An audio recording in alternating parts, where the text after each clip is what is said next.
Hello everyone, today we talk about Cortés' conquest of the Aztec Empire as part of our recently started Conquistadores series, introducing the major Iberian conquests in the Americas. It's, of course, from one side, Renaissance warfare content, but something more because of the uniqueness of the contest that definitely does not find parallels by scale in the rest of military history, and that we will perhaps deepen a little bit into more thematic topics, especially regarding like the tactics, the strategies of the conquistadores against the various populations of the Americas.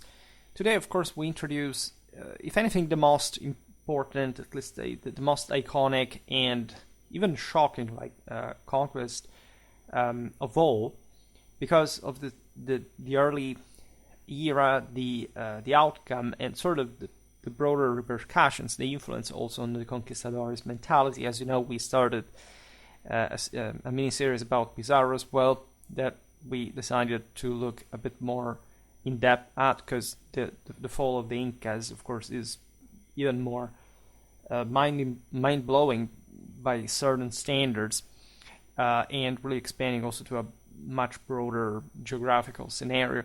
Naturally, Pizarro was heavily influenced by Cortés.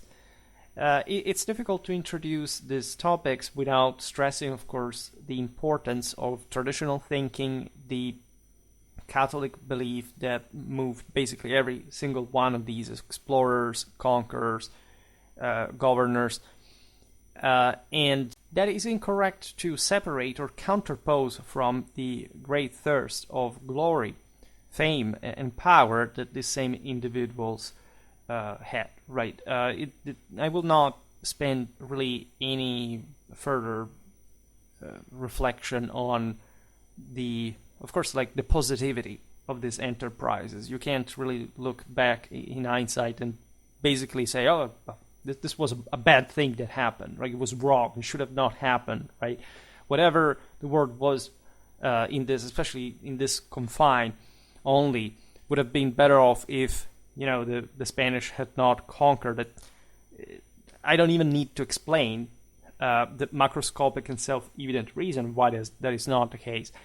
But I still find even conservatives trying to make a case, right, but these were actually bad people, they were psychopaths, they were megalomaniacs, which is somehow extending practically to any kind of traditional thinking back in the past, as if you were a better person than a conquistador commander or Caesar or Alexander, right?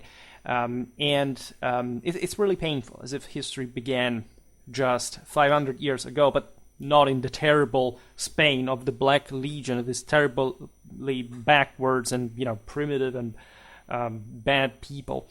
Unfortunately, still a big chunk of the world, even when looking up to certain traditional values or what they think those are, unfortunately, in fact, not in the correct fashion, still stands out. So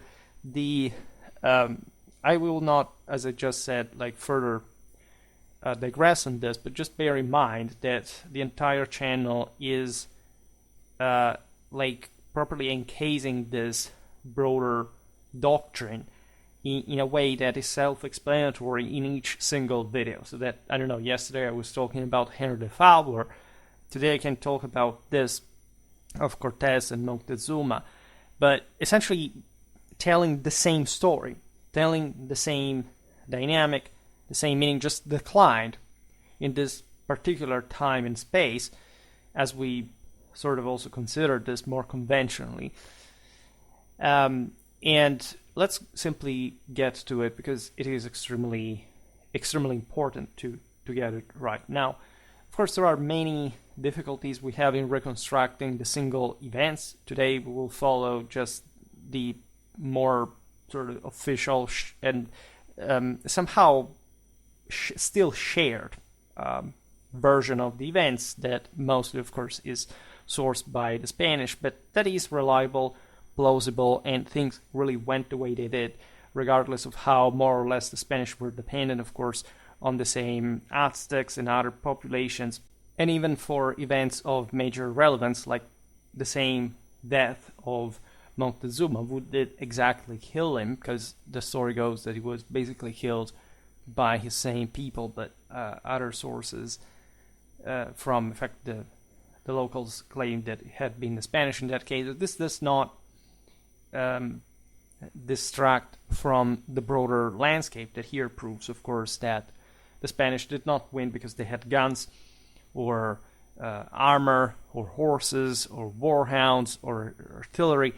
They won because of their disproportionately superior moral force that even or especially when, in fact, depending on this local people's dynamics, actually reflects that hierarchical proceeding, right, of the spiritual force from top to bottom, right? And so what the Spanish did could have never been possible hadn't they stunned these peoples that were what they were, because they had, as we will see now, chosen a specific path and way of doing that.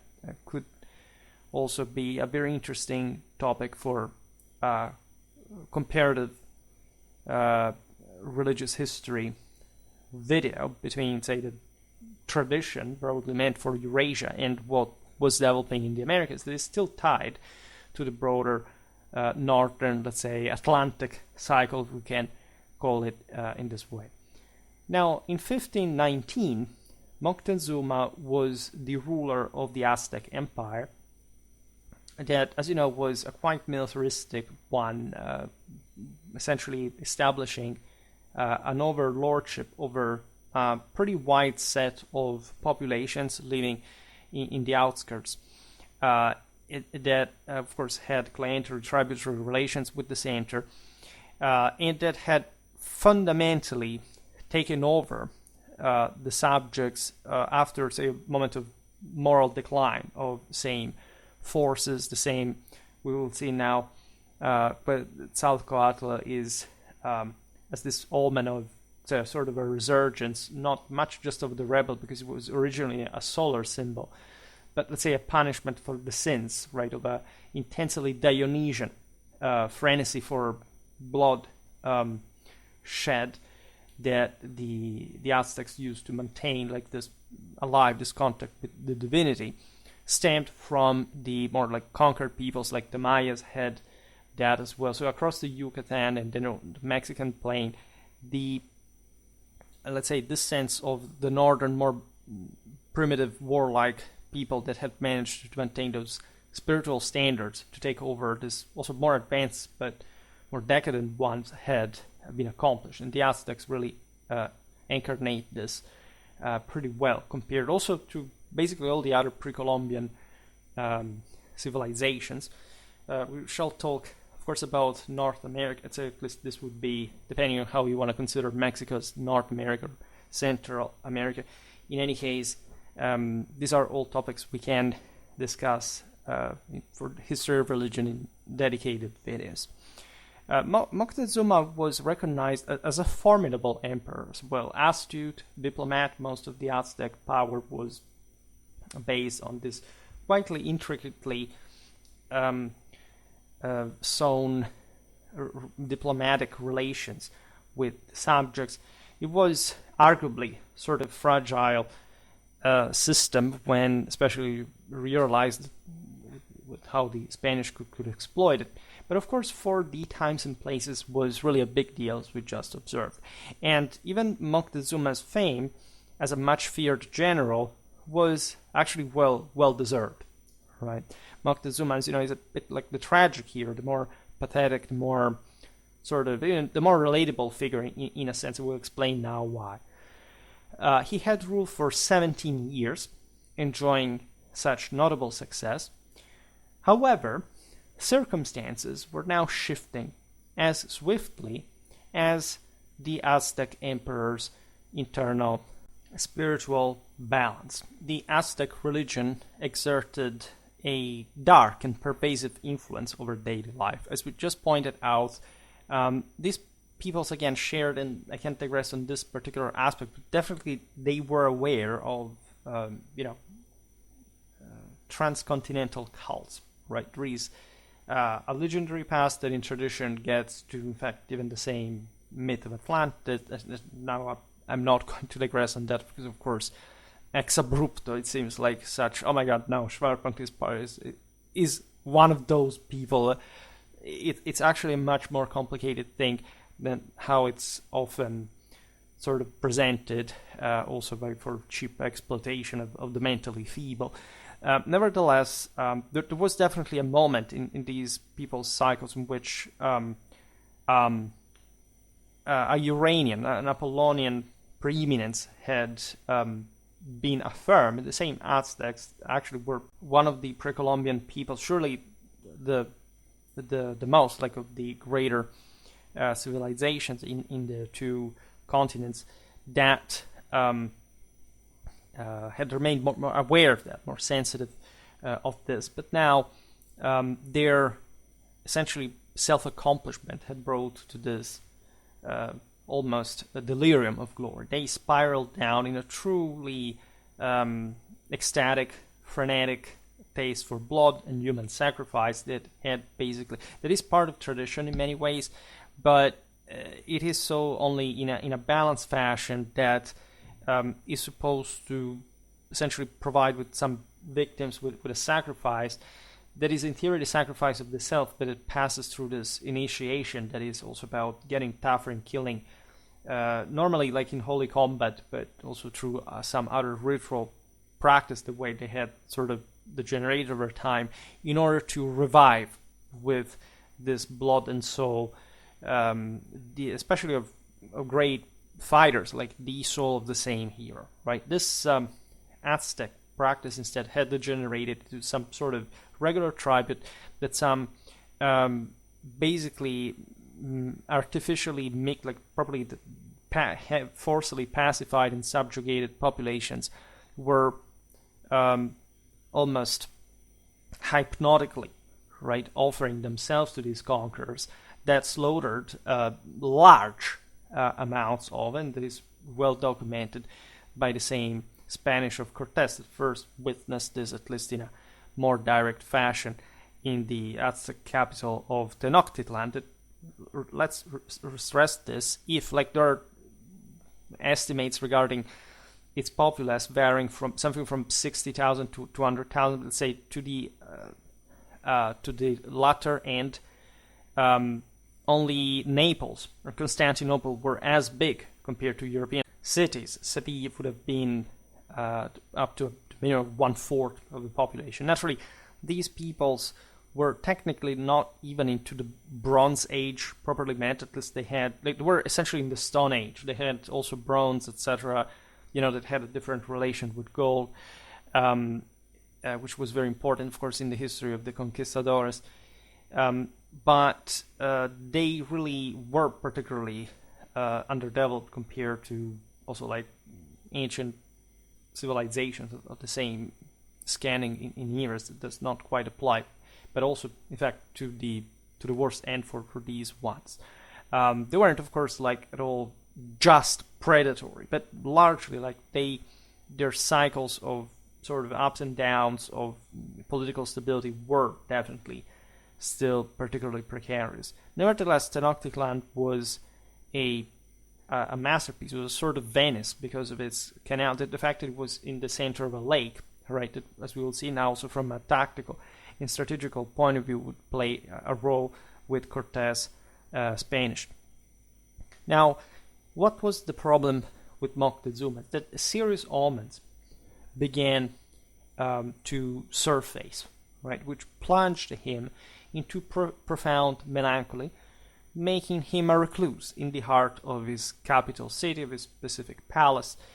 And the reason had been some signals, some hints, right, such as, for example, lights in the sky, some sort of cascade of fire from heaven, the sudden appearance, but in a destructive fashion, the sudden appearance and disappearance of hunchbacks and two-headed men, mysterious forces, manifesting in eerie reflections in his own in Moctezuma's personal mirror, depicting armed warriors riding with what appeared to be a deer. At least the pre-Columbians did not know the horse yet.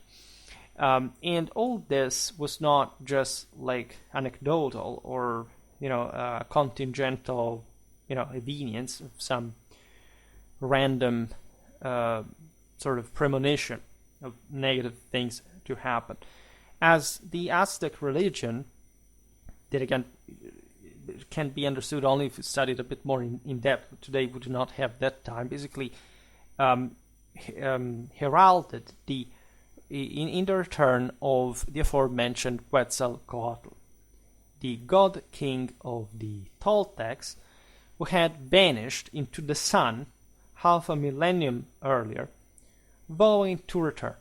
And when he would have returned, of course, things would have gotten pretty serious. As we said before, Quetzalcoatl was originally actually a solar symbol, as it's actually displayed by the same legion. But of course, it had belonged to those peoples that the Aztecs had subjugated, and that was seen as a sort of course, loaded in vengeance and eroding fundamentally the Aztec basis of power, right?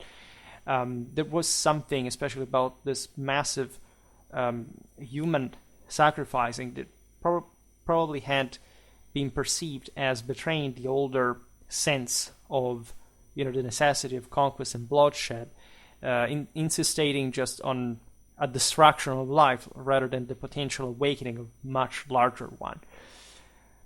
And Quetzalcoatl was also, yes, a dual symbol in many ways, because it was, as you know, a feathered serpent, and so it had, a dual meaning, like all dragon forms, like also in the Eurasian tradition. If you slain it, you will be regenerated, in fact, once again.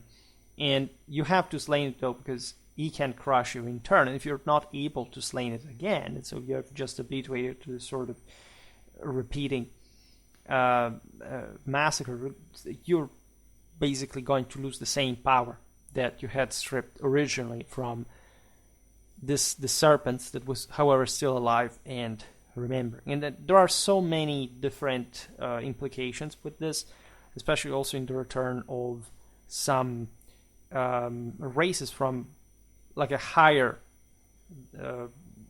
status that in fact the Aztecs would identify in the Spanish, given that this wasn't just like a chthonic symbol, all was a bit more intertwined. There was, for example, like a sense of solar deities also in the more chthonic backbone of these pre-Columbian religions, that of course show how not everything was really the same, but in that case they were depowered deities, and so there was a general sense that the system, doesn't matter how base it originally was sort of spiraling down. And Moctezuma seemed to be aware of this, and such predictions, such omens, of course, are considered in the light of historiography that arrived to us regarding the sort of the years before the Spanish arrival. There are some scholars who say, but this is really what the Christian priests eventually liked, if anything, to inflate, because to show that there was something going wrong. But they are actually pretty matching with what we know about the rest of the Aztec religions. There are also Aztec sources for that matter, and it's well possible that each one of these, it's a specific list and several ones that we know in detail, may have actually happened. And so you can see in Quetzalcoatl, of course, like a broader metaphor for the fate, like the inescapable debt contracted in a sinful way by the Aztecs that Moctezuma was not mistaken about, right? It was not like the modernistic, secularistic view. This guy just had his own culture and believed in something that had nothing to do with the rest of the world. It's just the Spanish that arrived. It's modernity, guys. It's guns. It's technology. No, this is the actual traditional Catholic, ecumenic, global retribution arriving for you.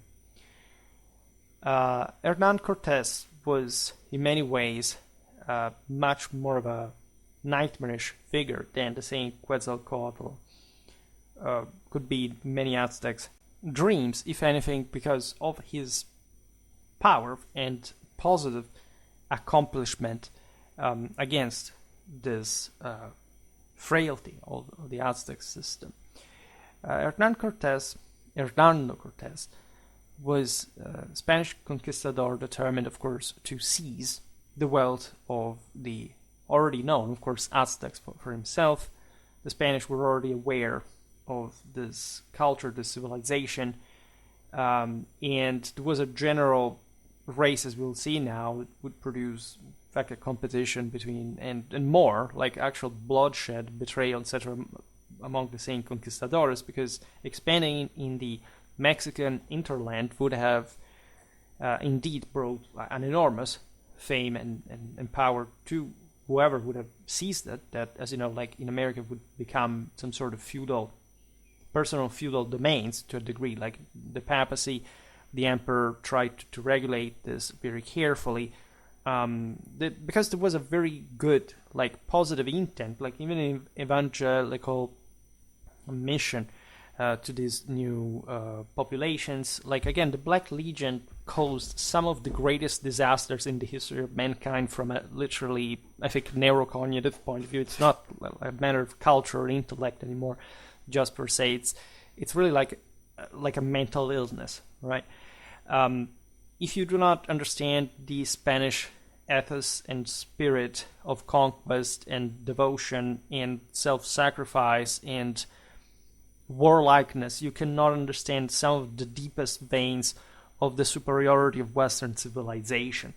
And the Age of the Conquistadores is definitely one of the most beautiful, and really beautiful, also in an aesthetical sense, accomplishment in the history of Europe.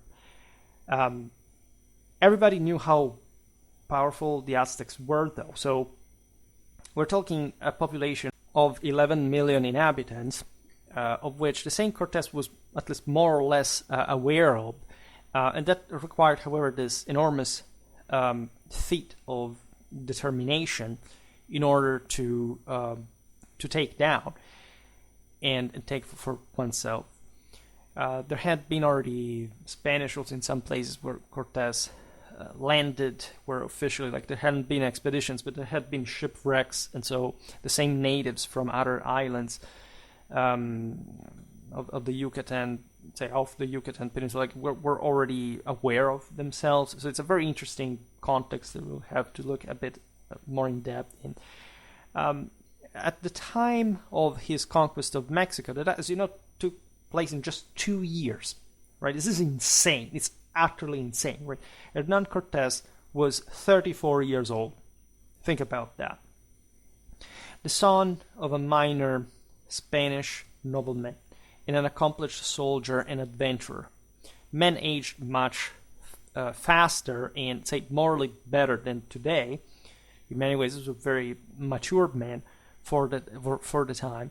He definitely had that skill set necessary for this mission.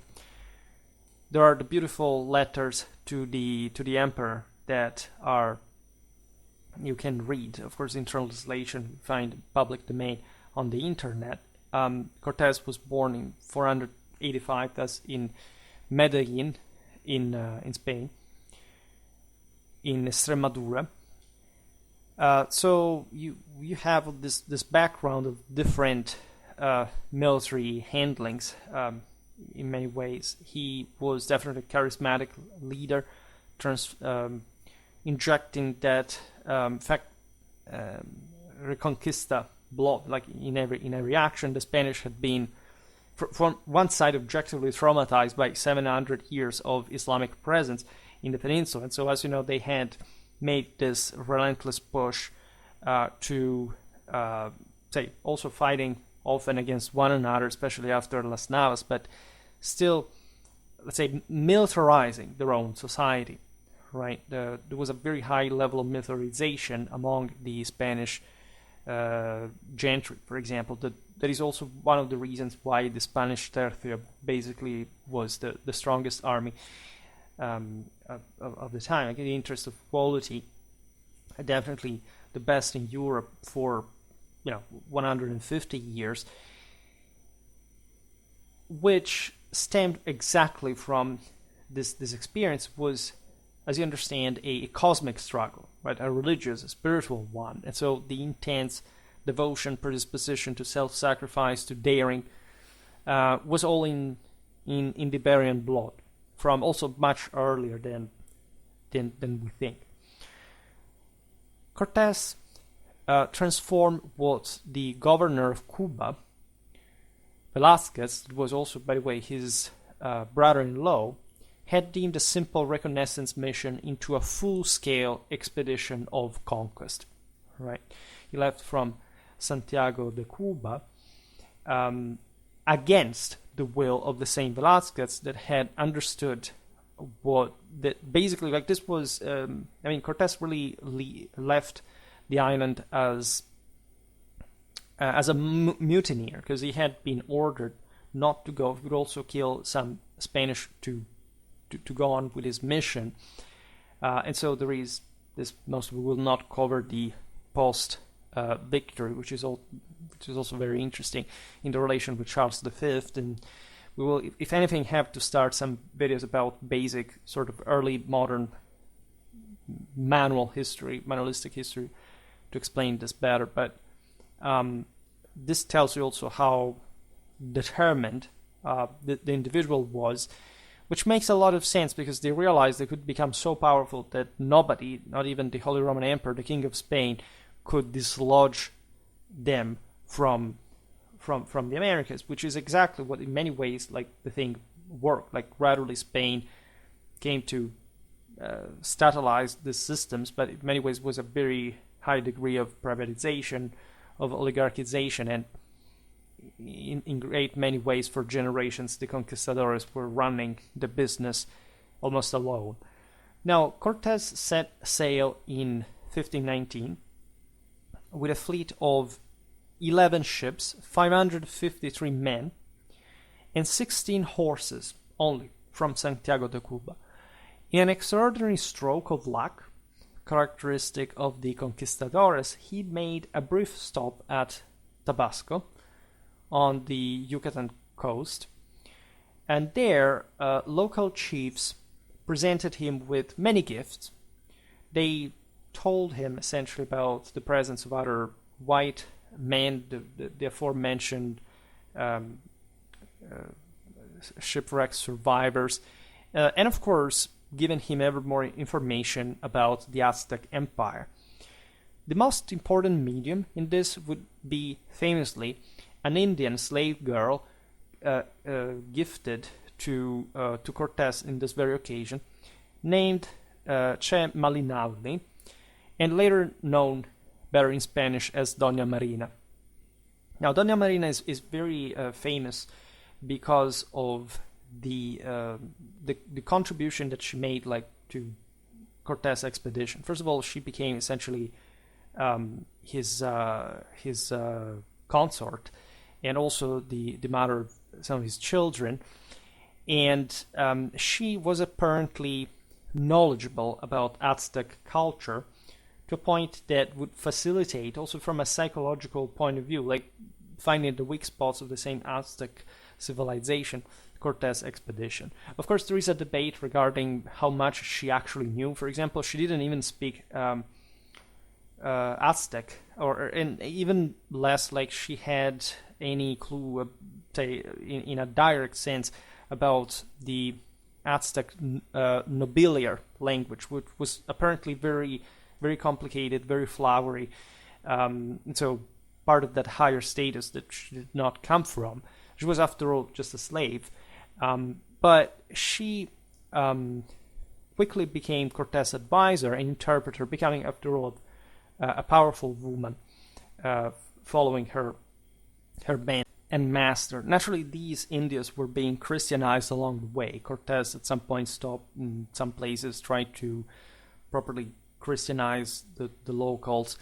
in ways that could be helpful also in the rest of the expedition with mixed success. Dona Marina dressed Cortés in black, right? This was particularly important on the day of his landing, knowing that black was the color associated with the Aztec gods, and so reinforcing that omen that, as we've seen, had thrown the same Moctezuma in a deep depression, right? So everybody knew about such, of course, return of the gods from the sea. This is something I had the privilege actually of attending a class on from an anthropology professor that made some beautiful research about. In that case, was a small population living on the Pacific coast of Mexico that, albeit, I don't know, being modernized in relative terms, is still fairly primitive. They participated in the Mexican Revolution. I mean, they toured, but they maintained still, if you interviewed, as he did, like, I don't know, the local children population, this myths about this snake connected with the sea, with the arrival. Also, thunder god in different ways. Again, it's difficult to reckon, but it's basically the same. These are children drawings, and they're basically the same thing that the Spanish were illuminating in their manuscripts about the Aztec religion in the 16th century. It's extremely powerful, living in their conscience that was basically unspoiled almost from... They're Christian, interestingly enough, but they still believe in this stuff as well. And unfortunately, they're sort of disappearing, at least in that awareness.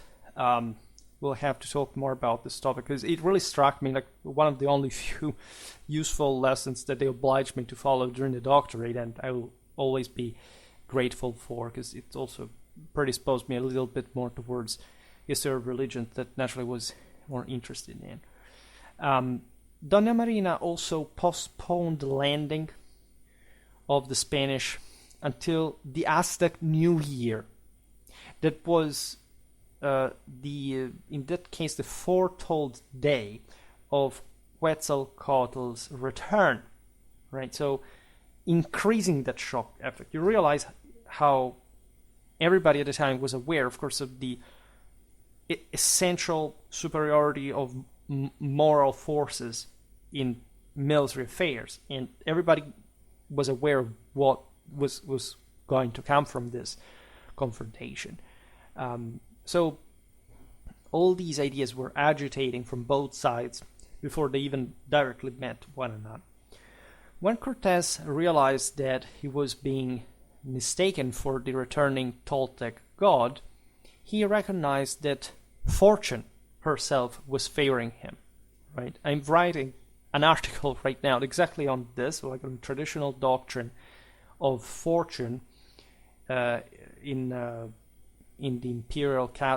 deepest imperial Catholic meaning since ancient times. That was much more. It's not just about the recovery of Fortuna and other classical sounding, of course, figures during the Renaissance. This was really connected with the initiation of the military, of the men-at-arms, still very late.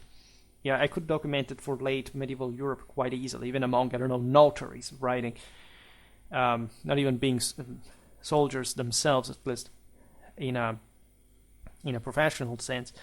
You can imagine among people like Cortés, and there is probably all an occult and esoteric dimension to this that we're basically denying rather than hiding at this point.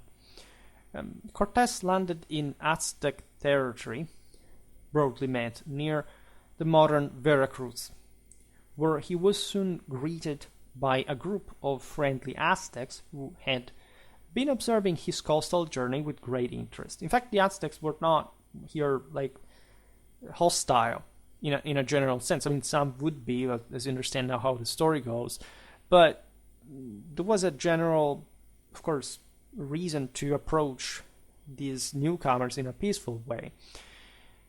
Cortés exploits this encounter to display immediately his moral scale, right? In fact, the visit was the Aztec visit was swiftly followed by official emissaries from Moctezuma's court, resplendent in their finery and bearing gifts of cloth and gold for the Spanish that now had this chance to fully display this power.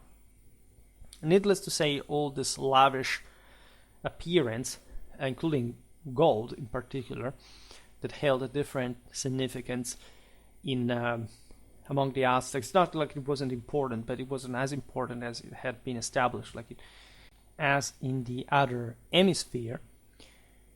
While impressed by the wealth of such gifts, Cortés interpreted them also as a sign of the Aztecs' weakness and demanded an audience with the same Moctezuma.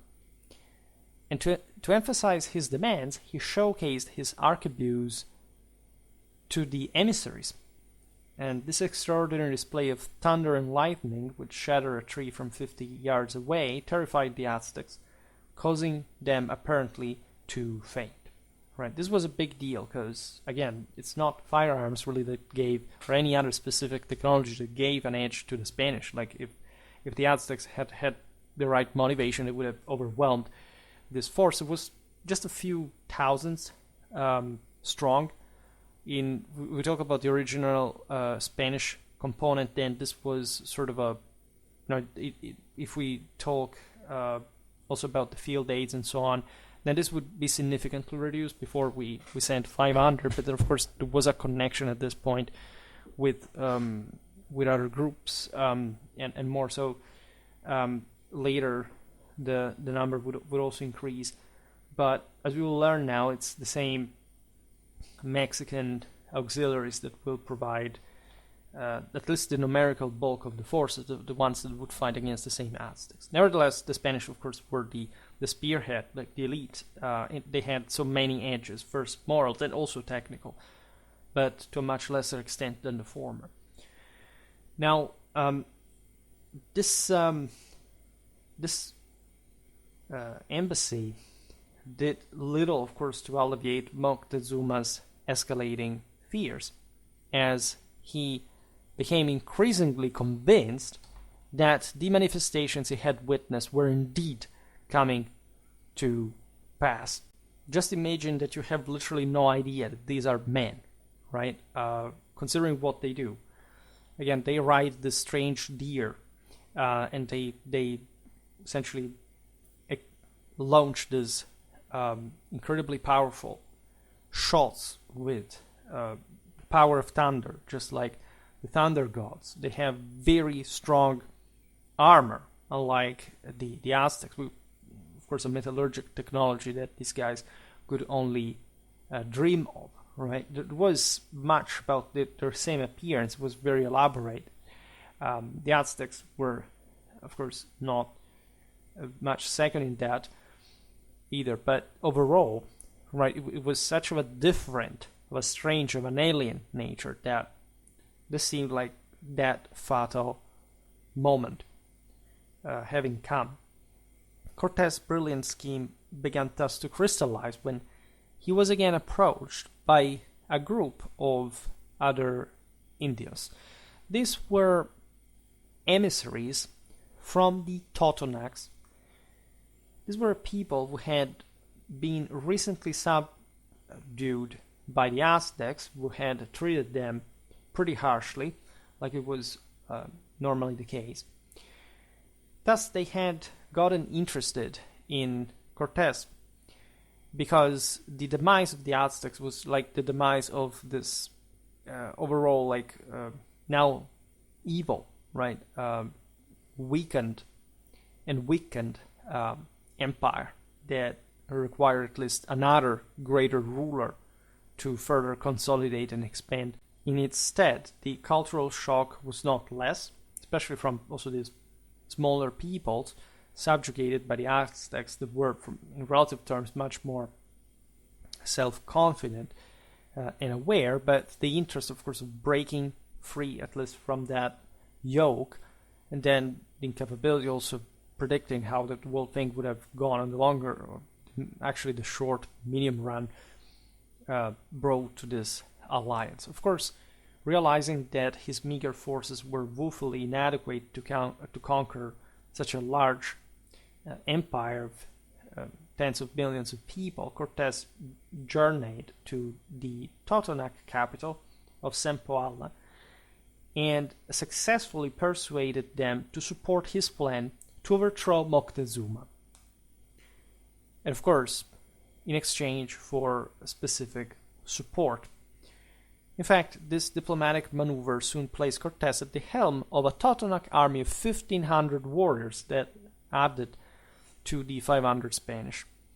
Still a small force, but one that could tip the balance, especially of such a hierarchical system like the Aztec one was as a monarchy, and with a very specific center from which everything irradiated because of perceivedly the divine power. To galvanize his own men into believing in the importance of their mission, Cortés famously burned his ships, or at least sunk them, because there is probably a problem of mistranslation, of misinterpretation in Latin text of the source, cutting off any possibility of retreat, which was pretty badass, right? Bold, given that this would show how confident he was, inspiring this determination among his men, so that when this feeling was set, Cortés marched inland towards the Aztec stronghold of Tenochtitlan. In the meanwhile, Moctezuma found himself torn between his fears of the invading Spaniards and his anxieties regarding the gods, as Aztec beliefs often intertwined the mortal and divine. It is no surprise then that Moctezuma suspected that Quetzalcoatl had returned to Mexico under a different form, because, again, traditional cultures understood, of course, that the manifestation of power could occur in really different, many different ways. Cortés was identified in the feathered snake.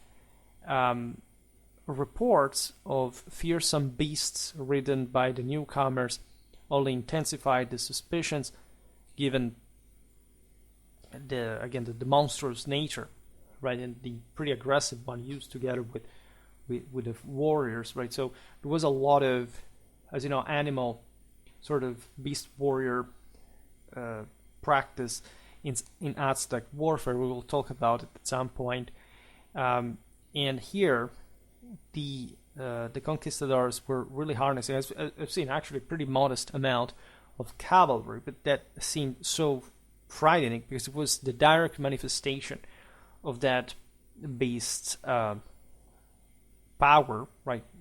Really smashing into the same enemy lines and not just mimicking one. So it was prodigious, right?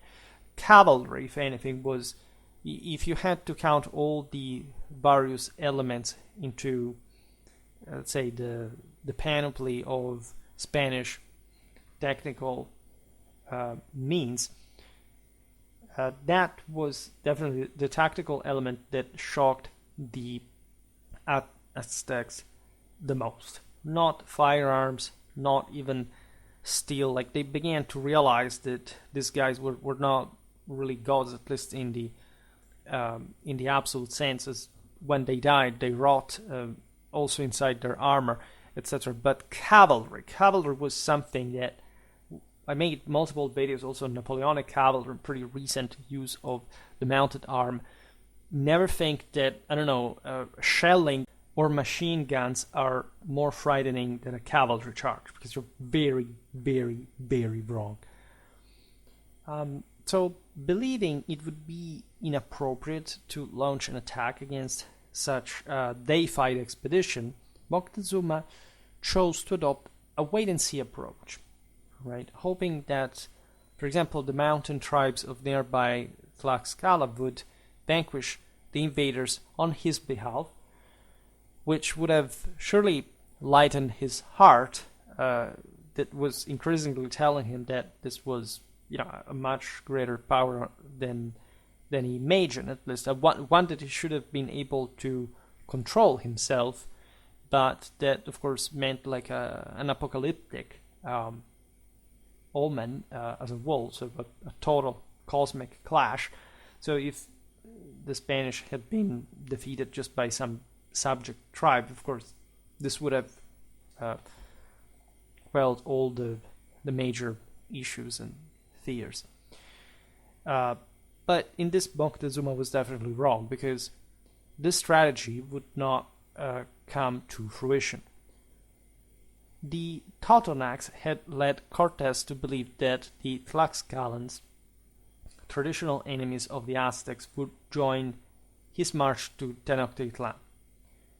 Instead, the Tlaxcalans confronted Cortés' forces, and also with an overwhelming army of 30,000 warriors wielding obsidian swords and throwing wooden spears, which, regardless of the moral and technical advantages, is a very tough enemy to break, especially with such low numbers. Yet, despite exactly this clear numerical disadvantage, the Tlaxcalans were unable to match the Spanish especially. These again used steel, swords, light artillery, most significantly cavalry. Again, cavalry and artillery were not present in such overwhelming numbers, but pike and shot tactics, just even at an individual level, like the different approach to combat and warfare both meant, were definitely dictating the outcome. Why? Well, these Indians were not really fighting to kill.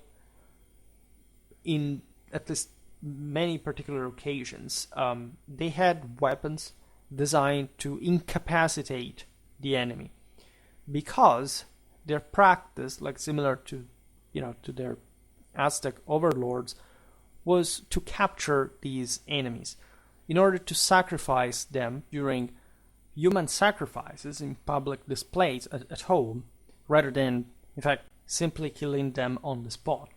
Thus, you could see ordinary scenes, like many of these guys would, of course, fight to kill. They would throw, spears for that specific purpose. But overall, right, the actual impact capacity and the even proclivity to engage with these overworldly foes would limit the lethality of the Tlaxcalan combat.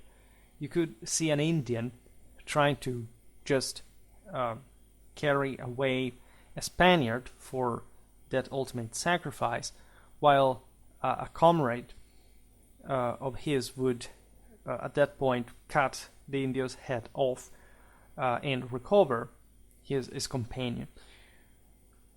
The outcome was actually a hard fought, still, yet equally gratifying victory for the Spanish.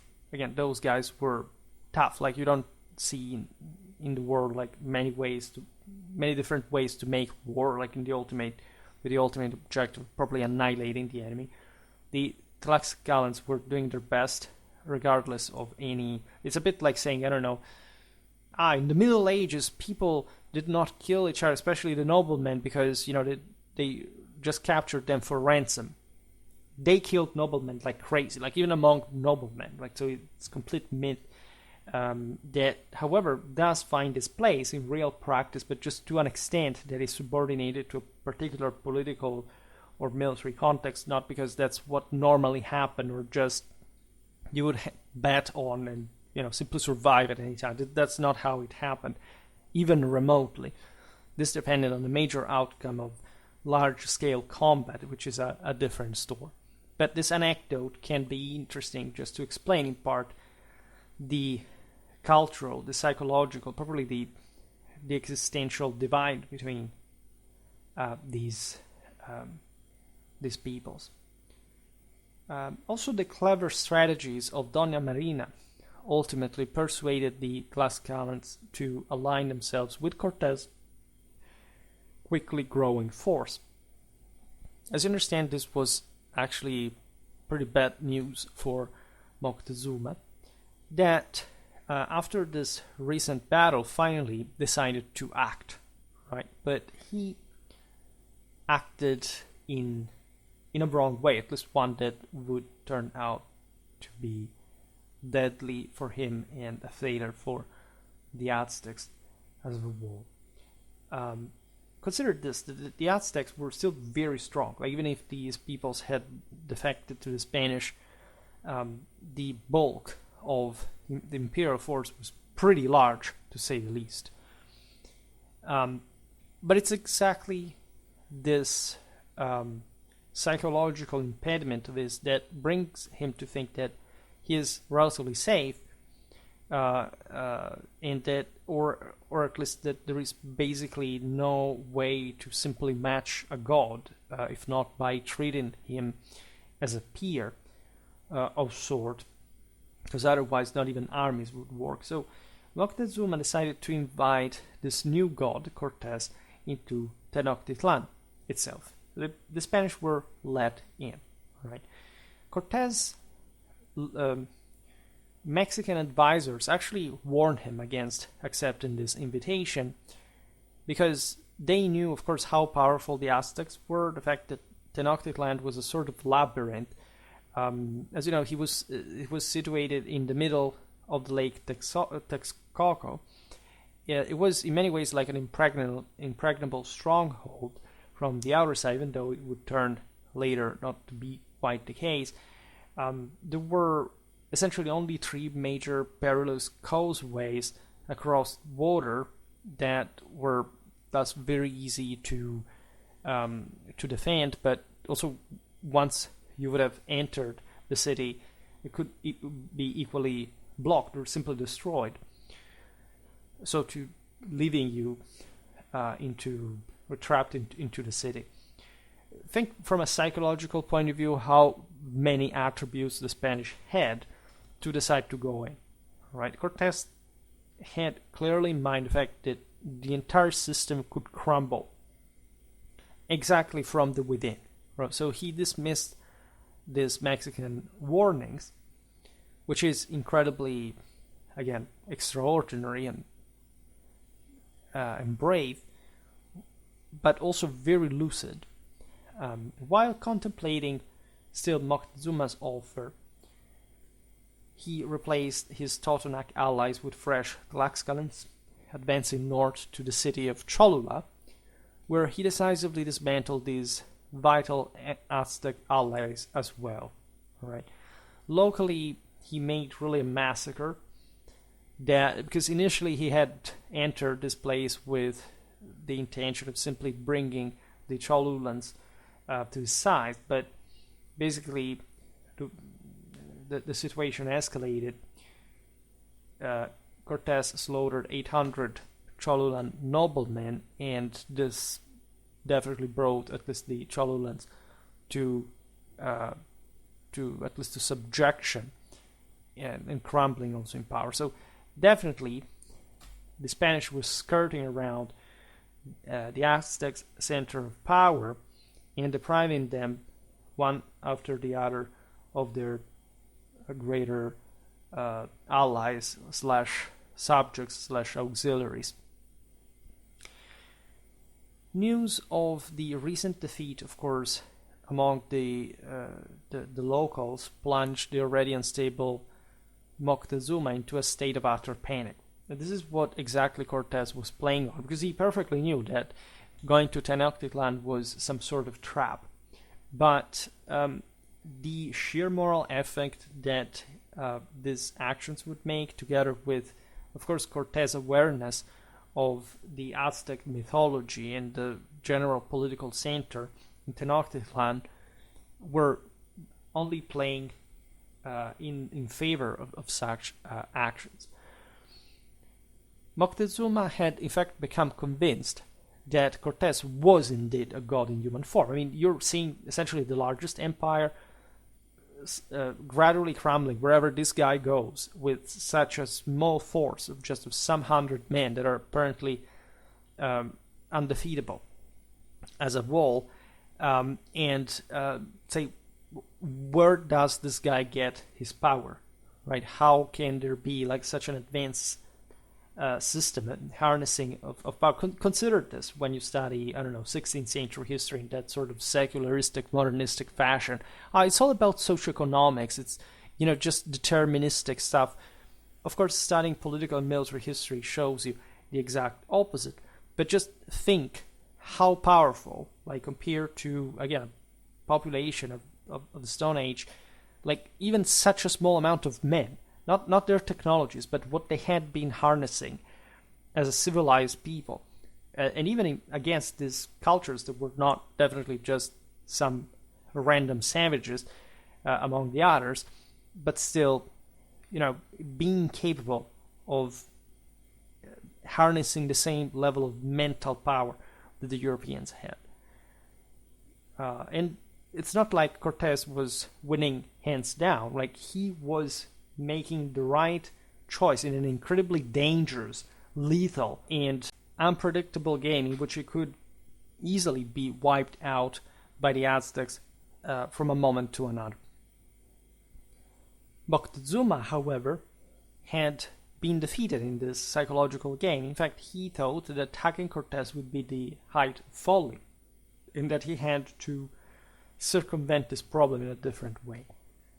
The emperor continued to send lavish gifts to Cortés, so acknowledging him as this, higher being, of which he was incredibly aware of, and this made Moctezuma, in front of, his foe, just a deeply frightened man, not a divinely chosen ruler. With an ever-growing army of indigenous allies, Cortés traversed the cold highland mountains of Mexico and emerged into the sunlit valley that encompassed the capital, Tenochtitlan. And the sight of the gleaming white city of Tenochtitlan led the soldier historian Bernal Diaz to reflect that whether the things they witnessed were not but a dream. And indeed, I inserted some pictures of Tenochtitlan. Its reconstruction was really, again, a marvel. This stunned the same Spanish could say, we're gonna get into that, we're gonna go against such foes. The following morning, Cortés and his forces descended into the Valley of Mexico and crossed the causeway into Tenochtitlan. So they were in, where they were met by a seemingly calm and regal Moctezuma. Right? We don't have to think this guy being, emotional in his agitation. It was most like a deep sort of spiritual and existential unease, right? A terrifying one, but not one that would have to be displayed. Especially these men had a very high sense, of course, of their nobility, of their traditional role. So everything fit that. For example, Moctezuma's magnificent litter entourage were a breathtaking sight for all present. In truth, the emperor had, of course, spent the previous evening on his knees, begging the gods who had seemingly abandoned him, and imploring his advisors that resistance was futile in the face of such dire omens. There had been quite violent discussions about this topic. As you understand, we can only understand so much of them, but of course, here what stands out in a strictly religious sense is how much this emperor thought that he had sort of, like, as the peak of the same Aztecs, they had collectively fallen short of the gods protection, because this wasn't just about believing Cortés to be Quetzalcoatl. This was about not being able to summon the power that the Uranian gods would have to bestow on such a great ruler like Moctezuma had been. Remember, this guy was incredibly accomplished, experienced, capable, such a great ruler. So it's difficult to explain what is going on otherwise, but the loss in divine favor for some terrible sin that has now gone too far to be simply emerging from. Cortés and his expedition were thus welcomed into the magnificent capital and given almost unrestricted freedom to reside wherever they wished within it. This is quite interesting. Cortés was housed in Moctezuma's personal, but formerly like his father's palace. Like there was like sort of more sacred center to it with different buildings, and one was given to Cortés himself. The emperor, of course, welcomed Cortés also in his abode, where he lived alongside his wives and more than 1,000 concubines. Tours of the city revealed to the Spaniards like the full wealth of this Aztec culture, as well as their notorious brutality and tendency towards human sacrifice that was performed, as you know, like at the top of pyramid, essentially extracting the beating heart, but not beating at that point anymore, but out of an alive person. It was also like we think at some point they were drugged, etc., but you don't have to be, and they were willing, like to be, they were exactly that. They were dehumanized, they were destroyed mentally to just accept the fact that they had to be sent to massacre.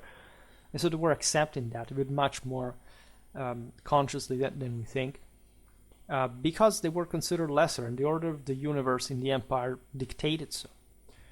So Cortés soon grew cautious of the situation, concerned, of course, that Moctezuma might suddenly reclaim his resolve, or that his own men would commit some reckless act. In fact, the Spanish and the Aztecs began to argue, also literally Montezuma and Cortés, over like the possibility of the Christians to erect an altar to the Virgin or the same cross. And this actually infuriated the same Moctezuma, because this was asked specifically in the sacred places of the Aztecs, and also the priests were pretty triggered by this.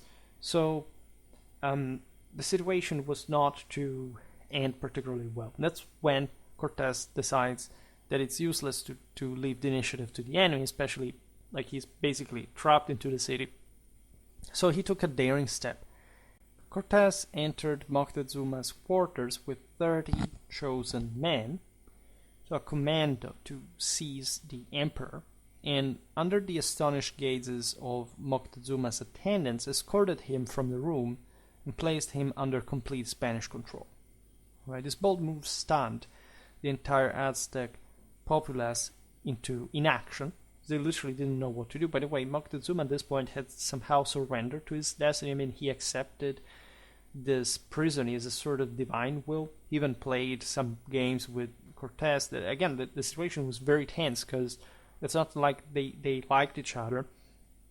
But Moctezuma was sort of coming to terms with his own demise. It was the one of his entire power and people. And he did so because of the divine nature of these strangers. There was no doubt also in the Aztecs' understanding at this point, considering that their own son, the emperor himself, was now obscured, right? He was in prison, that black-bearded stranger was undoubtedly Quetzalcoatl, right? And so that there was a greater force now that did not really know how to confront, because this called them also like to a choice, like could they fight against their leader or not? This was a deep issue that nobody had ever resolved. It's not like, as we will see now, the Aztecs would not would go without a fight, right? But at the same time, it was a massive moral advantage for the Spanish here that had really frozen the Aztec response. Cortés' incredible luck itself began to wane at this point, though. Reaching the peak of his power now, the odds were to gradually tilt in another direction. First of all, he was informed that Panfilio de Narvaez, that was admittedly a pretty incompetent conquistador, but still had landed a large Spanish army on the eastern coast with orders from Velázquez, the governor of Cuba, to stop the Saint Cortés. Because, of course, what was happening in the Aztec Empire was known by the Spanish on the other side. And this was really a complicated situation because you're surrounded by the enemy. Yes, you are basically holding their chief in hostage, but for how long can this last? Plus, you have much larger forces than your Spanish ones approaching that are going to tilt the balance quickly against you.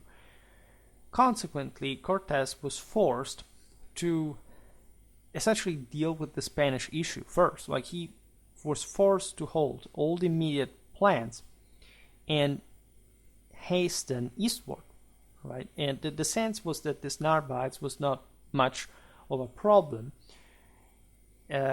while, of course, his Spanish troops could pass under Cortés' command once their commander was taken out. And that force would have been definitely very powerful in order to further subjugate the Aztecs. The problem was how to get out that situation. The responsible move was indeed to essentially leave a part of the Spanish in Tenochtitlan with Moctezuma under custody and unavoidably splitting forces so to cope with this Spanish threat, paradoxically.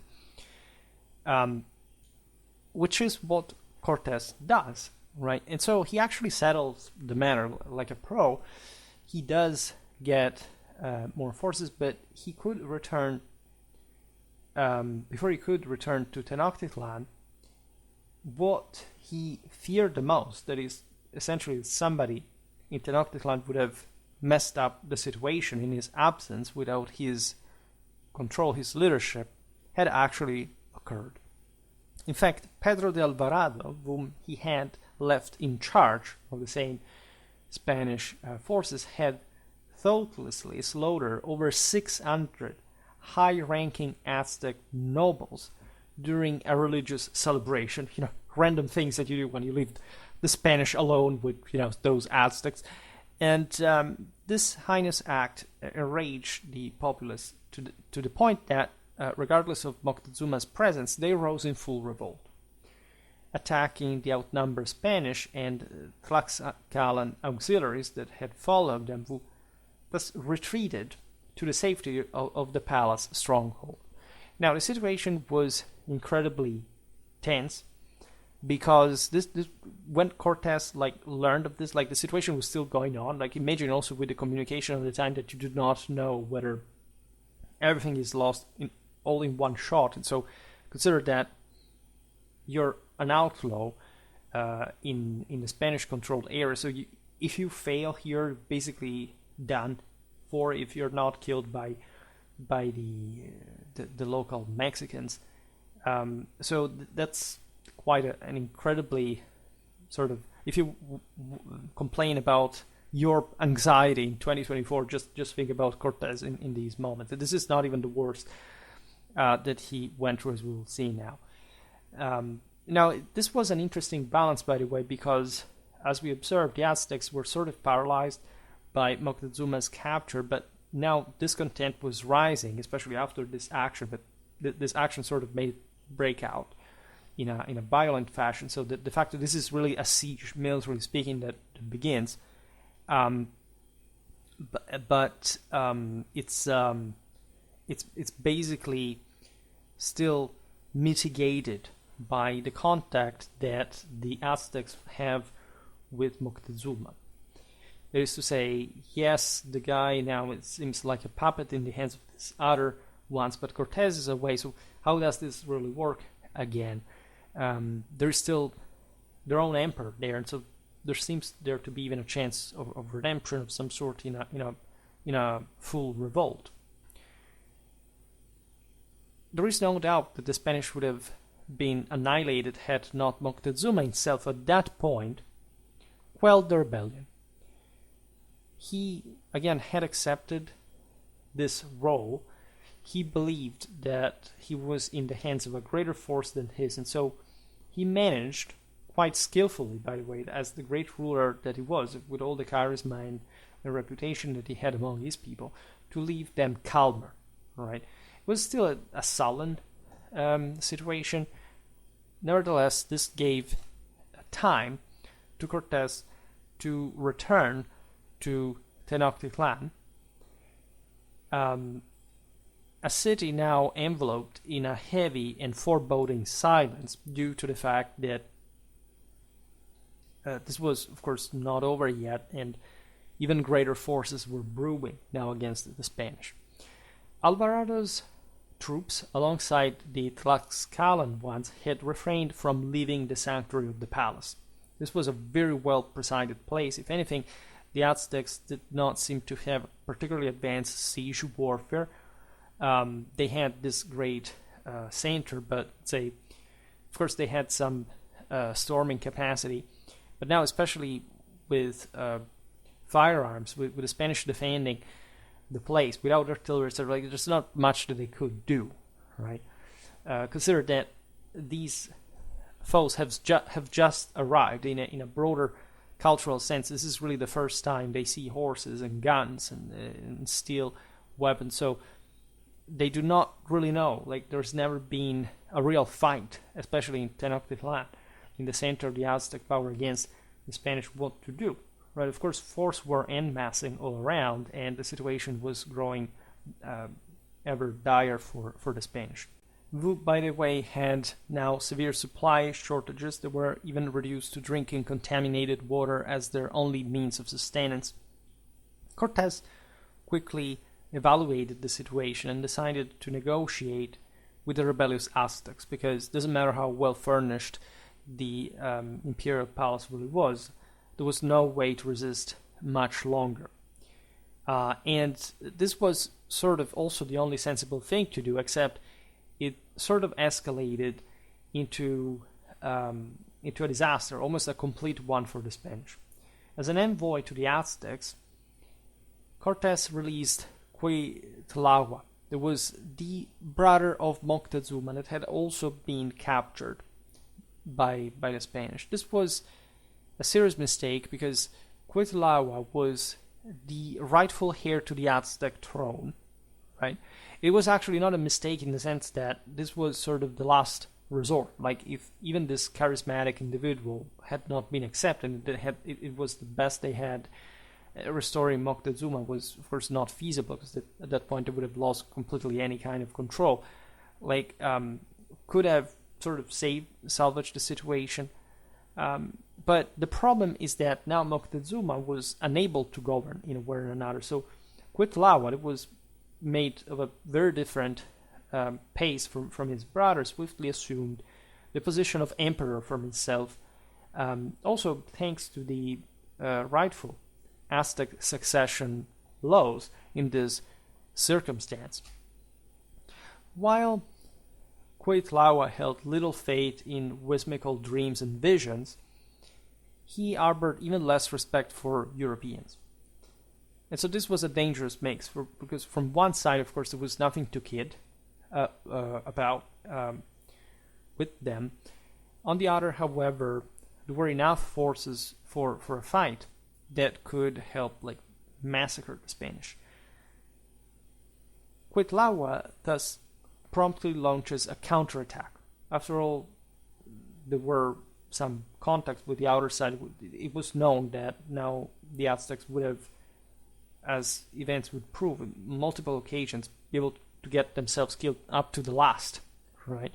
Hadn't smallpox arrived to finish them off before that last guy fell on some Iberian Toledo steel, let's say. The Aztecs struck with a fierceness that in fact astonished the same Spanish, right? It was a very scary situation because there were so freaking many. and the Spanish were so freaking few. This is one of the greatest, most badass scenarios in the entire military history.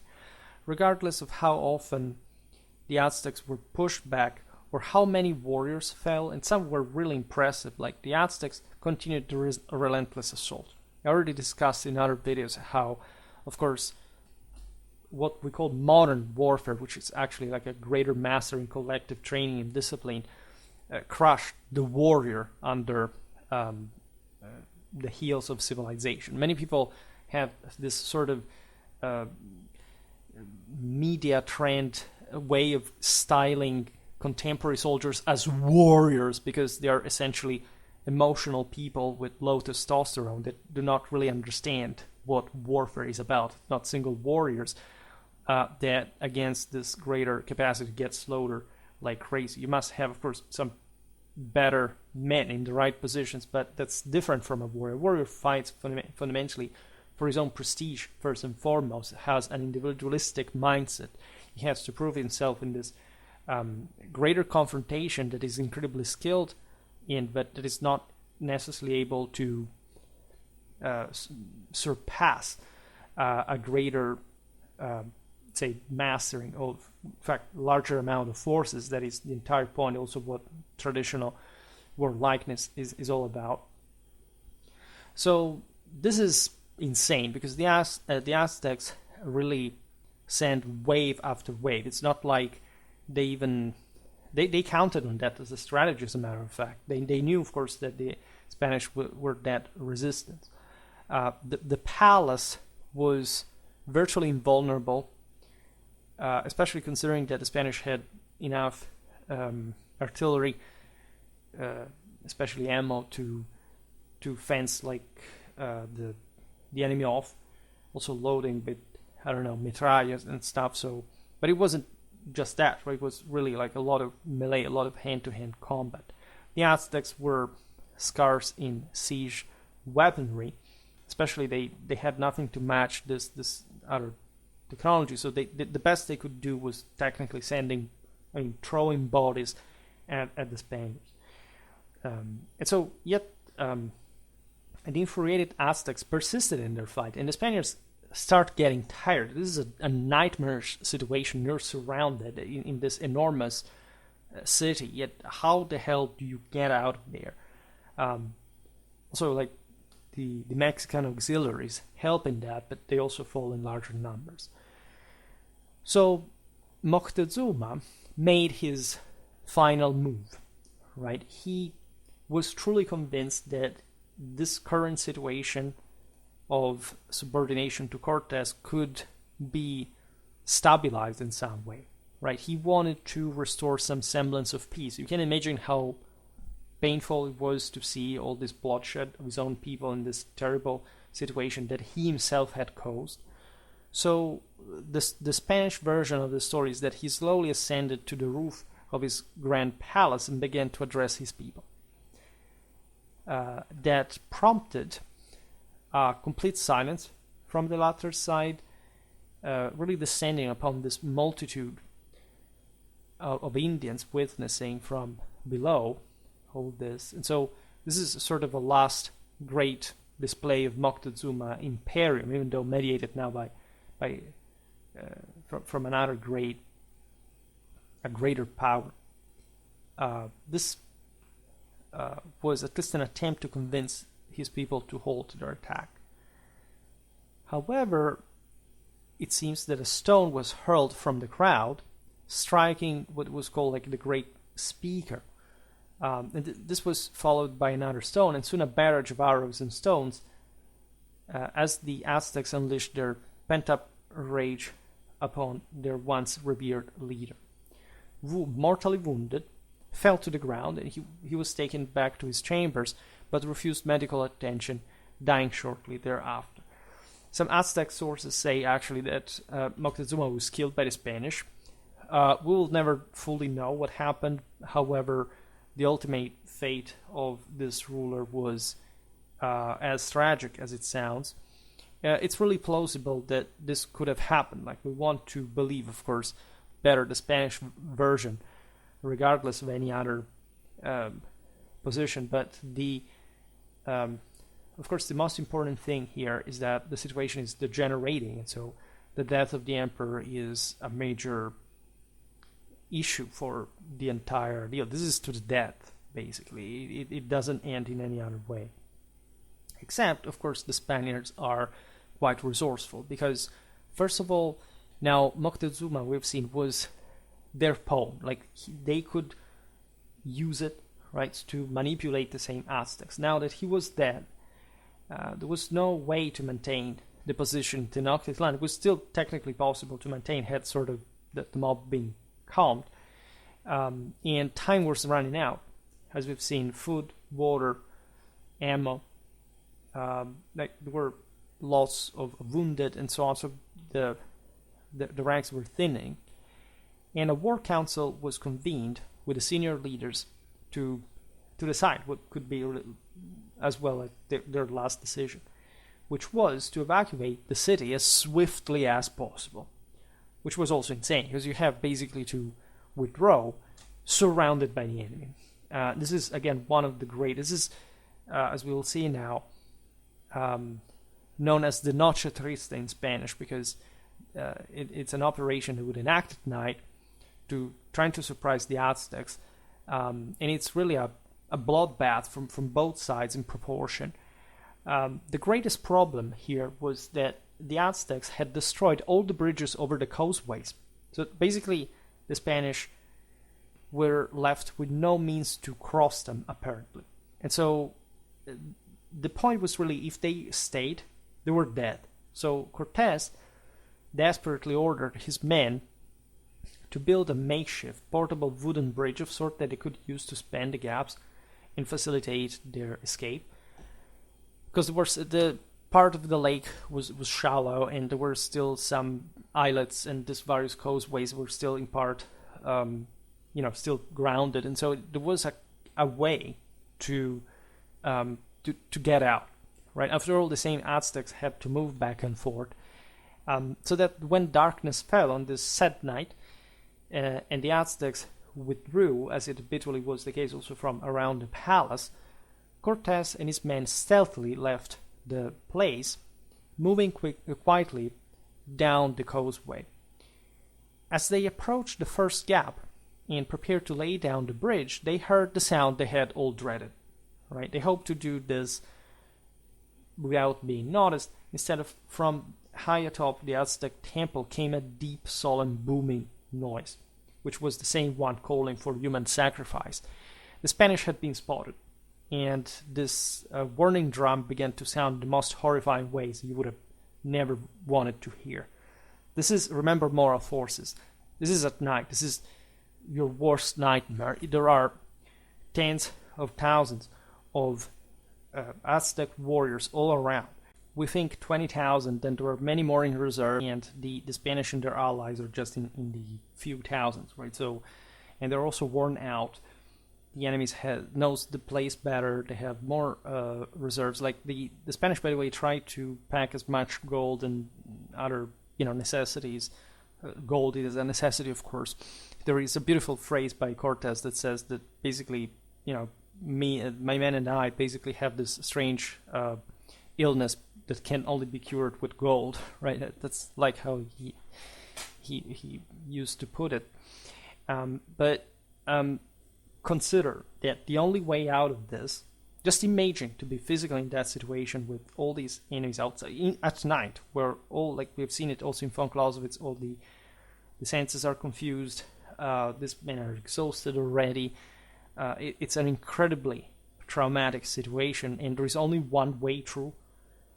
If you even want to hope to survive, that a very few will, as a matter of fact, that is chopping large amounts of human beings along the way. Of course, human beings that are going to fight back.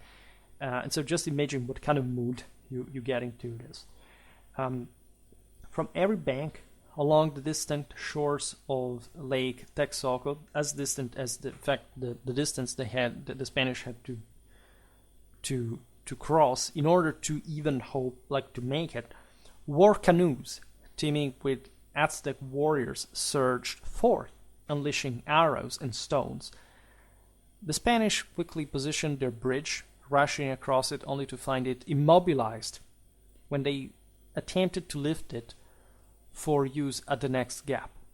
In fact, the structure had become wedged between two sections of the causeway. Imagine resolving military engineering issues at night. That's also why we train pioneers and also like these operations. We've seen it in the video about the Gaul that tried to, make troops cross the Moselle at night in winter. It's quite interesting. Rather than linger trying to dislodge the bridge, Cortés at this point was frustrated to the point of ordering his men to advance towards the next breach.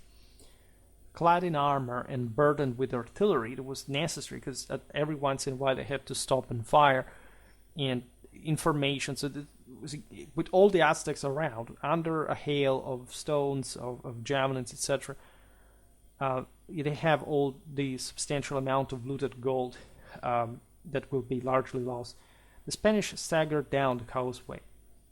This was also just such a dangerous enterprise because when you pass a causeway, you cannot be fully deployed in line. You have to trust that from the other side you can break through, and otherwise it can be an easy massacre. So actually the Spanish managed to reach the second gap just as a contingent of Aztec war canoes arrived, sparking a brutal hand-to-hand combat. Both Spanish and Aztec casualties were mercilessly cast into the lake, their bodies mingling as they accumulated in the water. And consider from the Aztec side as well that you're fighting against gods. So the Spanish have this edge, but for which they are truly feared in an unprecedented way. The Aztecs also know the place, but they do not exactly know where this Spanish force is. The movements are sort of relatively fast, and the communication at night, even between Aztec forces, of course, is not great. The Spanish know that because in daylight that would have played dramatically otherwise in favor of the Aztecs. Amidst the carnage, Cortés' men eventually crossed the gap, literally using the fallen as makeshift stepping stones. Like, people were dying, even not already dead. They served as a bridge to a pontoon for making the Spanish escape. There are many more Aztec losses than Spanish ones, but the Spanish ones are less dangerously thinning. The Spanish hurried onto the final breach, where a similarly gruesome scene played out. They managed to reach the far shore of the lake, but at a heavy cost. They had lost all their weapons and gold, as well as at least 2/3 of their forces. This is insane, right? So when a unit loses just even 1/3 of its force, it's effectively done for, like in terms of combat capabilities, right? And in fact, by the way, this last third that managed to survive, like the ways the others were gone were terrifying. Like, as we've seen, the Aztecs were not particularly sensitive to human mercy as a general culture. They would have really been like torn to pieces alive, or as we've seen, just captured to be sacrificed, but with their their innards, extracted while they were still breathing. None of the surviving Spanish apparently emerged unscathed by that encounter, right? This was a veritable disaster, hence the Triste Noche in Spanish. Yet, was not the end, right? Actually, these guys managed to make it through. They surpassed the most critical joints. This was an enormous feat to pull off in this circumstances. You can imagine even how emboldening to the degree it really was to have been among Cortés ones that had made it out of there, to be able to tell the story. Cortés is here like an incredible leader. He swiftly rallies his troops, fearing naturally at this point that they may abandon their mission in light of this devastating setback, because at least in the immediate aftermath, they had first of all to get completely out of the Aztec range because they could be pursued on a hostile territory. However, Cortés knows that many Spanish were still in time to, say, report back to the authorities that had basically, say, injuncted to come back while they were trapped in Tenochtitlan. And so also under, having partially to obey Cortés' orders, but being able to say, okay, we were maybe, imposed to remain there, we will now defect them to be pardoned or something. Upon returning to Tlaxcala, naturally imagine throughout this path how, much these men believed in Cortés as well, and so it was a matter of honor and pride and, faith towards a rightful leader. Cortés was recovered in Tlaxcala, because the Tlaxcalans basically support Cortés. They are keeping their struggle against the Aztecs. Cortés manages thus to resupply. He revitalizes his conquest strategy by further putting Indios against Indios. Specifically, Huitlahuac, so as we've seen, the deceased emperor's brother and his successor, made a great effort to persuade the same Tlaxcalans to ally with the Aztecs to betray Cortés. But the Tlaxcalans perfectly knew that, had they abandoned Cortés, even assuming that they could get rid of his Spaniards, the Aztecs would have just come back to eventually punish them, and so there was no mercy to be expected nowhere. At least Cortés seemed like a more powerful god at the end of the day. He had survived this apparently incredible battle. That's what allows, in fact, Cortés to ready himself for another attack, which is really what a god does in that circumstance. This time, he devised an even more ingenious plan, realizing that an assault on Tenochtitlan via the causeways would be futile because of the incredible defensive capacity along those narrow paths. He resolved to construct a portable navy. Right? This is also the great sort of technical superiority of the Europeans, using salvaged materials only from his previously destroyed fleet. He assembled a new armada comprising 13 small vessels, few but enough as we will see, that could be, by the way, disassembled and reassembled at their destination, because they had to literally carry them on land. Right? This had already been done on many occasions. Famously, the Ottomans in Constantinople, also the Venetians once had done that. The Spanish do it here, and that was yet another major feat of military engineering and logistics to pull off. As you understand, the strategy was to cross the lake to Tenochtitlan, essentially to start a naval battle with the Aztec,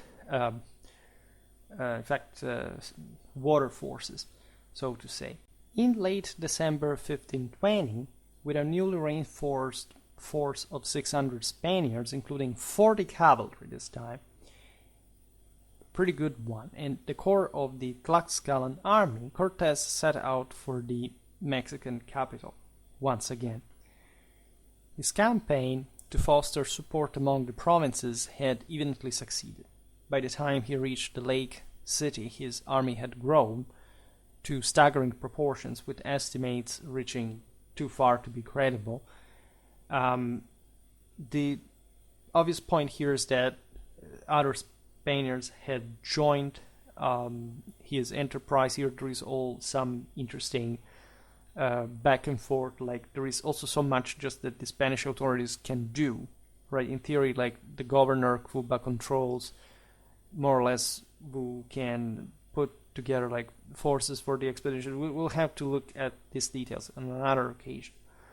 But there is a sense now that the Aztecs are less powerful than before, and that therefore this entire enterprise can't be successful. So if you read 100,000 men under Cortés' control in this campaign, just know it's too high.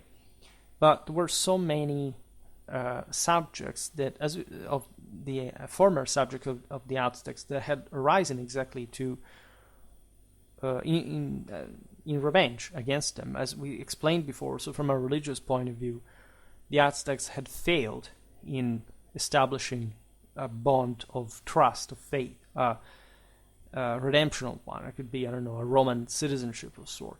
It was just brutal subjugation, ritual, human sacrifice, just an incredibly, violent and bloody vision of the world and the universe that now was essentially backfiring on them, right?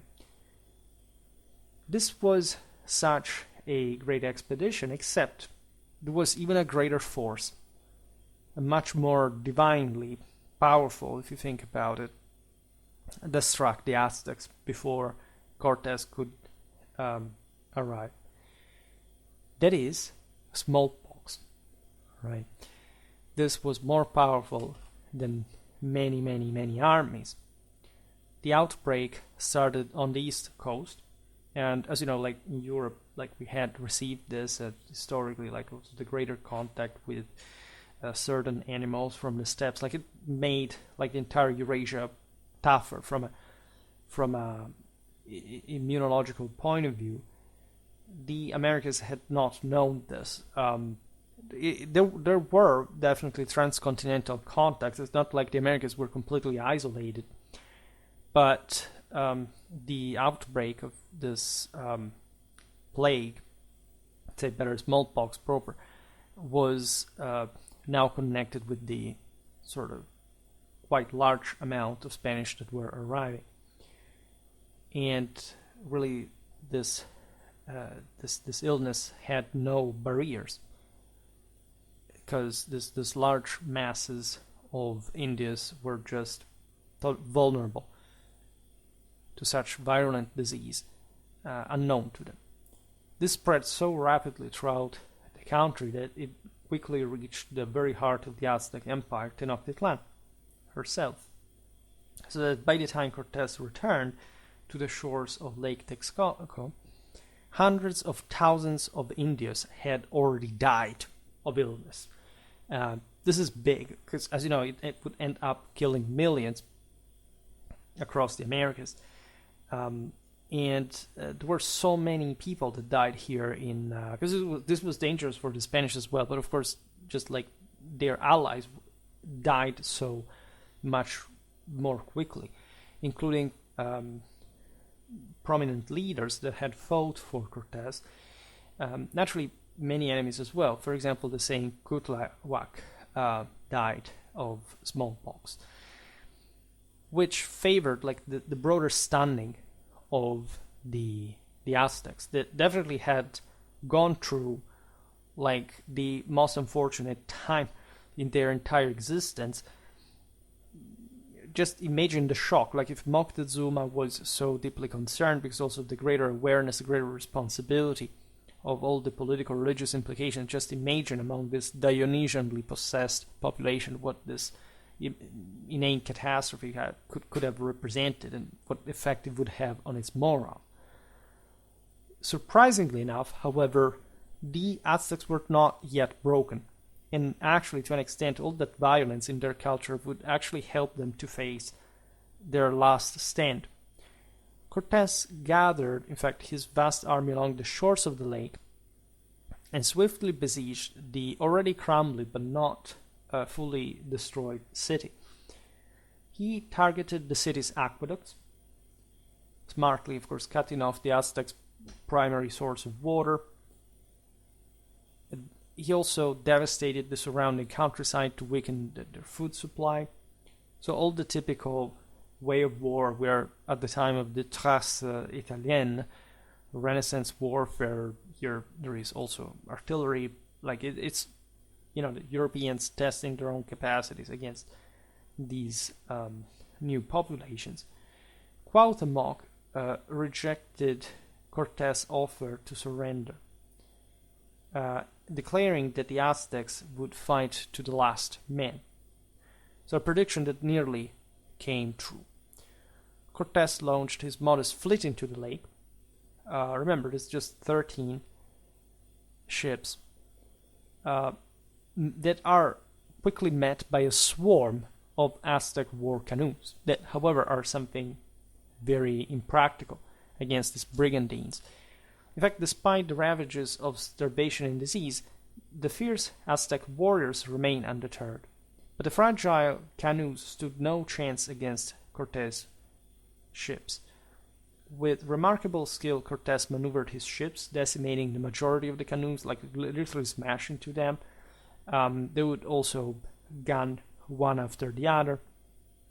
And again, like it was like a total disaster for the Aztecs that really had no mean to cope with this critical mass, firepower, combined arms. Really, they did what they could with their poor means, but they were annihilated. Almost immediately, a small team of Spanish engineers and porters moved to fill the gaps in the causeways with earth and wood, so that also the larger, especially Mexican forces could pour in. It was more important to just distract the Aztecs with this naval force that in any case could simply cross and represent this bridgehead of the most elite element of the army just into Tenochtitlan, to also facilitate, in fact, the passage across the causeways that had needed to be fixed because they had been destroyed by the Aztecs in the meanwhile. So that was the time necessary to be won. This is the moment when the Spanish and their Mexican auxiliaries quickly crossed these new bridges created by the pioneers, only to encounter, of course, even more resistance within the city, which was predictable, but still amazing considering how sort of weakened by smallpox, by the logistical dwindling supplies, and the general as existential shock that they had undergone in just a couple of years of existence. It would be largely also the one in which they saw literally themselves vanishing as a people. I mean, it's something incredible and terrifying and out of the blue, right? You can find parallelisms of people that risked genocide that was enacted against them in a time in history which you may have not seen it coming, but that still was kind of in the general sentiment of the era. These guys literally, like, even though they massacred, as we've seen, without any problem these other peoples, they were also probably, like, just to do the exact same, were there in charge, and they had just failed in it in turn. Literally did not know the scale of this until they saw it. So they didn't even imagine that or picture it in any sort of substantial way that a civilization could sort of build to grow the antibodies, even more evidently from a strictly epidemiological point of view. So it was understood as a real demise, a true Götterdämmerung. These Aztecs thus went fighting, right? Fighting street by street, house by house, pushing the enemy back as much as they could, but actually withdrawing themselves at the heart of Tenochtitlan, as thousands of them were falling under the relentless advance of the Spanish and their auxiliaries. It was in many ways, as we've seen, relatively easy, right, considering the moral and the material advantages that especially the Spanish had. Suddenly, 3 war canoes sped out onto the lake, but one of Cortés' brigantines quickly intercepted them. And among the occupants of one canoe was Cuauhtemoc. Upon learning of his capture, the remaining Aztecs nearly ceased fighting at once, because they wouldn't fight without that medium themselves. They had fought solely to protect their emperor's escape to some extent, which is also amazing if you understand the loyalty and the devotion they had towards the leaders. This tells you also what they would have done for Moctezuma hadn't he been captured in that sort of odd fashion. So with Cuauhtemoc in prison, the conquest of the Aztec people was essentially complete. Like there wasn't any other sort of fighting back. Like Tenochtitlan fell, and so there was really nothing keeping the system together, right? Of course, for pre-Columbian standards, the Aztec rule was very impositive, very harsh, very even centralized to an extent. But of course, if you look at what this corresponded in European terms, it was an incredibly fragile system that counted just on this power concentration, but didn't really have much of a greater capacity, and would have essentially also undergone some cyclical rise and fall, as it had happened in the previous millennia. So it would be interesting to observe that, also the different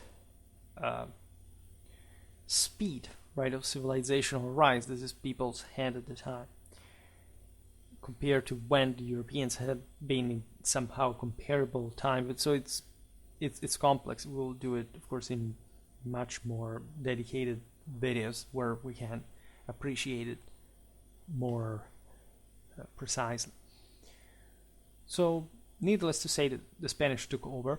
There wasn't really anything like the Aztecs anymore, if not this scarce descendants that were absorbed into another world, the one of Mexico, but now under as a Spanish state. And so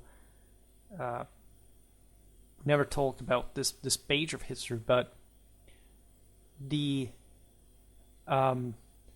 speed which such few Europeans managed to tip the balance of such otherwise pretty extensive system is really astonishing. And you understand that this could be possible if you look at the numerical odds only because of a radical moral divide, right? So the grandeur of power along with the cruelty and oppression of this once mighty Aztec empire was gone forever because of the intrinsic limits that these systems really had, right? There are people who, aside from general factionalism or other reasons that do not really have to do much with history, tend to say, but these were millenary civilizations, they were so advanced, whatever, we are just, the ones who... No, you don't understand this. Like, it's not like they weren't millenary or they weren't advanced. Like the Aztecs, it depends on where you count them. Like the Aztecs proper were as a government, a younger one than the University of Salamanca in Spain. So you can't spare the notion that, these had nothing to teach, especially, to Europeans.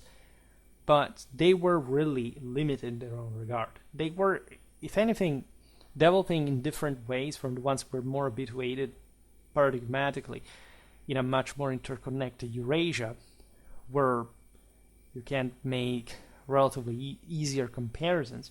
This is strange and new and big and interesting to the extent that we could document it before it was completely destroyed, so that it's completely new. It's as if, somebody from, it's as if the Spanish had gone to Mesopotamia and found the Sumers, like I'm making it simple as a comparison, but that we would, of course, know much more about that civilization, that the one we have according to the real historical coordinates. And that's something, in fact, in terms of also anthropology, historical, religious studies, etc., is quite crucial because it allows us quite unique.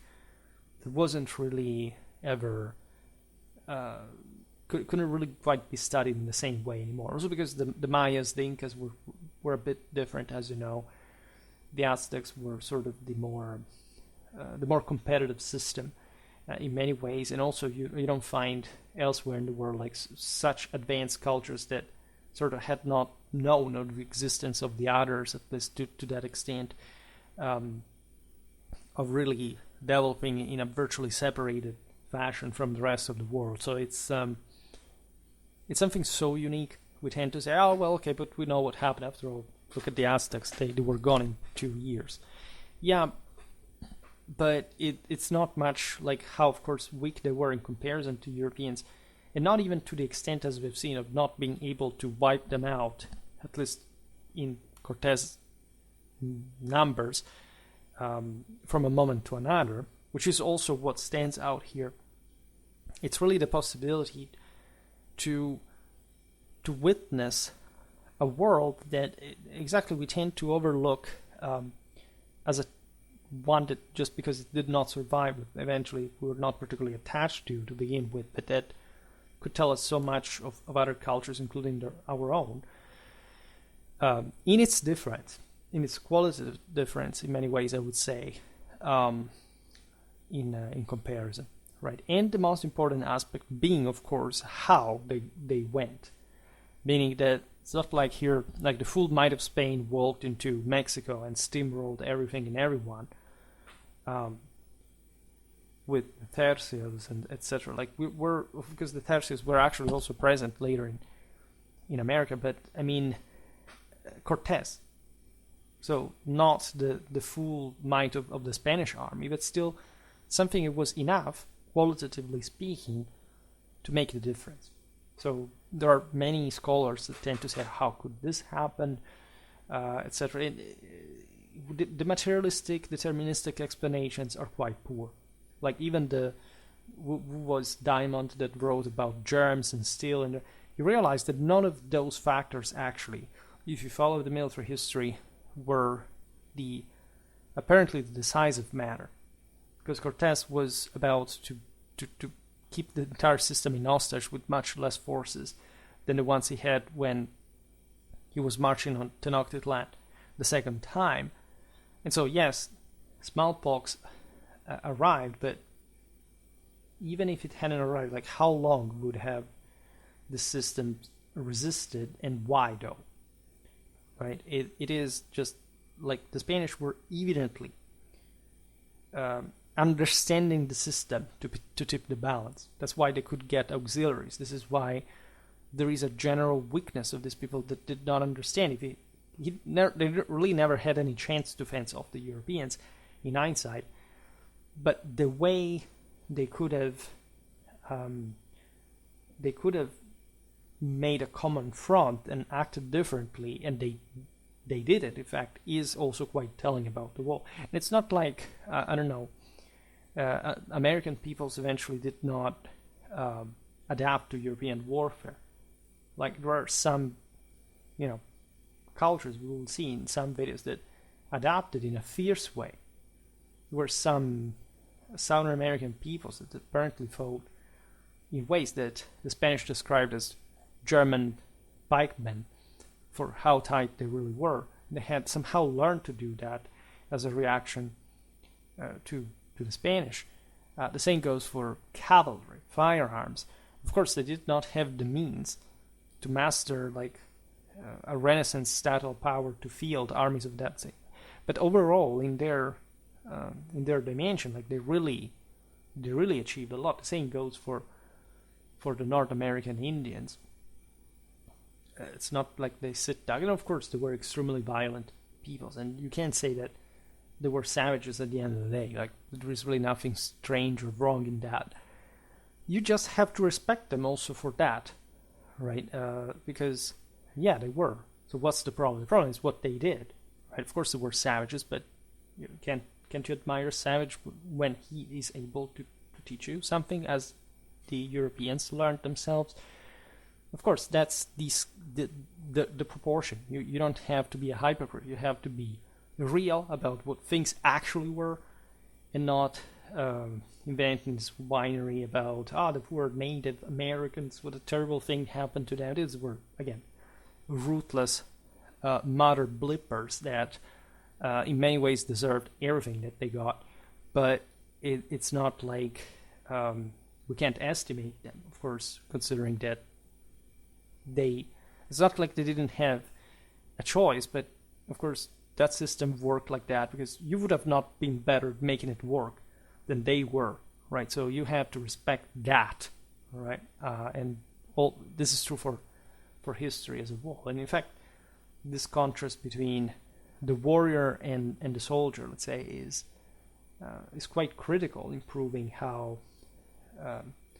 civilization has an extra gear that is counterintuitive to appreciate, right? Just instinctively, we are more prone to appreciate the warrior, because instinctively speaking, that's how we are designed, to wire more with Ares than Athena, but guess who wins all the time, right? Between the two. The Greeks had no doubts about this, so you may ponder this, and of course we will keep looking at this kind of encounters. I don't know how much in depth we can go compared to like our habitual topics, but even just starting with these introductions, I think is quite important, because it gets you somewhere that can, if anything, just make you picture the basics, just some broader critical aspect of the wall. This is essentially military history. This is what we're mostly interested in to begin with, but also framing this within a context of all the other stuff we've made, and that's why I ultimately make these videos, right?